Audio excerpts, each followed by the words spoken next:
Welcome back to page 121. I was prepping for tonight's game, and I came across one of the monsters I'm going to hit my players with, and I thought, well, heck, I'll make a quick video about it. So straight out of the monster manual, we're going to take a look at the Displacer Beast. These are nasty little critters. I love them. My party is just made about 5th level, 6th level, so this is intended to be a heavy encounter for them, not something they can just easily blow through. The Displacer Beast number pairing is 2 to 5. I'm only going to hit him with 2. Armor class 4, 6 hit dice. 2 attacks at 2 to 8 each. No real special attacks. Special defense is -2 on opponent's attack dice because of the displacement effect. And they save as a 12th level fighter +2 on the dice.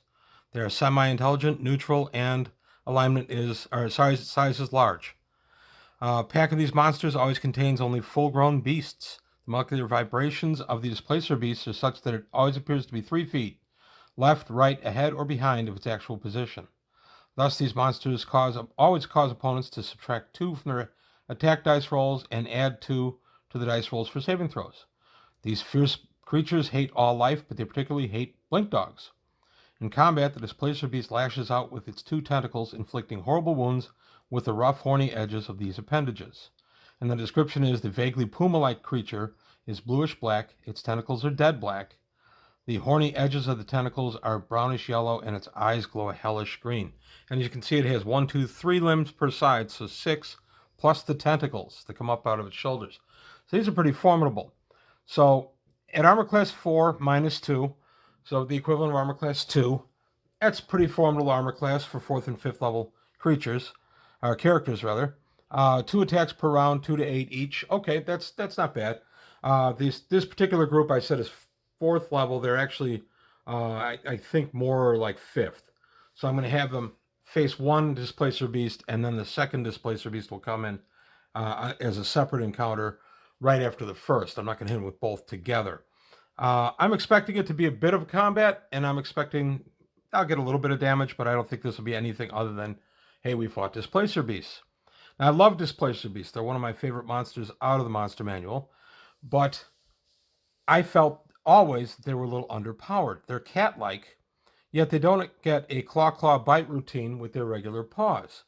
So one way that I've done in the past to beef up the Displacer Beast and make it an encounter far beyond its 6 hit dice is to simply give it the 2 tentacle attacks, a claw bite routine, and if it hits with either both paws or both tentacles or a paw and a tentacle, any combination of that, I've also let it kind of pull itself on like cats do and do the disemboweling rake for 4 die 8 automatic damage. Now that is a beefed up encounter. Oh, I also make them the -2 to be hit, but the first attack also displaces just like the cloak. That's ways I've beefed up the Displacer Beast to make it way beyond its hit dice. If you actually add a few hit dice to the version I've just added, it's a definite tough encounter for 8th, 9th, or even 10th level characters. 1 Displacer Beast can do a tremendous amount of damage in a round. We're talking 5 base attacks, and if it hits with any combination of the tentacles and the paws, so any 2 of those hits, I'm giving it a rear claw, 4 rear claw rake for not 8 dice, 8 points each, but a die 8 each. So per round, per this beefed up version that I have used, but only in higher level games, it would have the tentacle bites at 2 to 8, or the tentacle attacks rather at 2 to 8, the claws each at 2 to 8, the bite at 1 to 12, and then if it does the combination of a claw and a claw, or a tentacle and a tentacle, or a tentacle and a claw, I let it rake with the back 4 paws for a die 8 each. That can add up being a tremendous amount of damage very quickly, and if you add a hit die or 2 to these things, make them up about 8th or 9th, you've got a creature that can stand toe-to-toe against an 8th, 9th, 10th, 11th level fighter or thief or anything like that. In fact, it'd probably overmatch a thief. That's just one way you can take the basic beast, take a look at its anatomy, take a look at how it's designed, and say, well, wait a minute, I want to make this guy a little more formidable. These are such a good monster, and honestly, at 6 dice, they're pretty formidable, but only 2 attacks never made sense to me. By the way, I love the Dave Trampier artwork on this guy. I just want to point that out. But like I say, if you beef them up, You give them the -2 to be hit, but they also displace the first attack. And then you give them the tentacle, claw, bite, possibly 4 rear rakes. You've got a beastie that's going to be turning out a lot of damage. If you hit with everything, you'd be running somewhere in the neighborhood of tentacles in both claws. You'd get an average around 20 to 22 points of damage. The rear claws would do about the same. So, and the rear claws, by the way, would be auto hits. If the first 2 hit, it just pulls itself up, rakes the claws down for auto hits. So you're looking at, call it 5 points per those, and then 7 for the other. So you're looking at 47 points of damage. That's pretty darn formidable. And that is going to make even high-level characters kind of step back and say, yike. I've used these as described at 6 hit dice all the way up to 9 hit dice, and it works.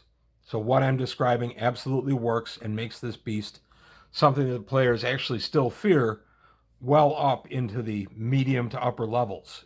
It's not just a beastie for scaring medium levels if you beef it up a little bit.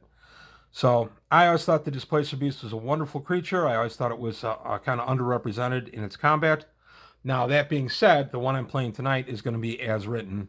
2 attacks, a 2 to 8, 2 to 8, 6 hit dice, -2 to be hit, but no displacement on the first attack or anything like that. So just another way you can kind of look at this excellent monster and go ahead and cause your players some trouble. Another way you can use Displacer Beast that's wonderful that I have done is one of the players had a Blink Dog companion. Wasn't a familiar, it was just a companion. I put the Blink Dogs in, or the Blink Dog there, and then the Displacer Beast went immediately for the Blink Dog. Their little frequency shift interferes with the other, and they both go crazy to kill the other. That ended up being a pretty wild combat because I had Displacer Beast dashing all over trying to get the Blink Dog, and the Blink Dog trying to fight back but outmatched by the Displacer Beast, and the players trying to hit the Displacer Beast but not hit the Blink Dog. That ended up being a pretty wild combat. But that's all I've got today on a wonderful creature from the Monster Manual with the wonderful Dave Trampier artwork. And that's all I've got to say today on page 121. I want to thank you for watching, and I'll see you next time.